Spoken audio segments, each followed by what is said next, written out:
इमरान खान की रिहाई क्यों है? मैनू की पता, मैं ते नाई हैगा कि एक बंदा है पीटीआई का, वो जाके बैठ गया नाई दे अगे शेव करान गया। अच्छा। ते नाई ने लगा लू के शुरू करने लगा तो कहता है इमरान खान की रिहाई क्यों है? और नाई कहता है जी मैनू की पता, मैं ते नाई हैगा।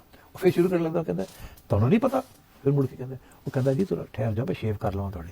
तो ये चलता रहता है 15 मिनट, वो शेव करने की कोशिश करता है, वो आगे से एक और सवाल पूछ देता है कि खान की रिहाई कब हो रही है, खान के ऊपर केस क्या है खान का। और नाई कहता है मैं नाई है, मैं कोई सियासतदान नहीं हाँ, मैं कोई एनालिस्ट नहीं हाँ, तो मैंने क्यों पूछना पाया, तो मुंह उधर कर देना तेरा शेव करा। इवेंचुअली वो शेव नहीं होती। नाई कहता है I can't take it any more. उसका वो उठा के फेंकता है, उसका कहता है निकल जाए यहाँ से, मैं खान की गल नहीं कर, मैं तो रोटी कमान। अभी पीटीआई वाले जो आपको मिलता है कहते हैं रिहाई कब है, और ऐसे लगता है जैसे जल्द हो जाएगी। और इन्होंने पूरा एक माहौल बनाया है। लेकिन अल-कादिर ट्रस्ट में भी सजा नहीं ना हुई, तो फिर होप्स तो जाहिर है ना, तो वो इसीलिए नहीं हुई बिकॉज़ देयर आर इश्यूज। एक दफा सजा हो जाए फिर उसको रिवर्स करना मुश्किल हो जाता है। इस वक्त सारी साइड्स जो है ना वो देख रही हैं कि पानी का लेवल क्या है। होल्ड पे रहेगी अभी वो केस, होल्ड पे रहेगा या उसमें भी बहुत कुछ होल्ड पे रहेगा। जो लो लेवल पे है वो हो जाएगा ताकि अगले ऊपर वाले लेवल पे जाके होल्ड हो जाए।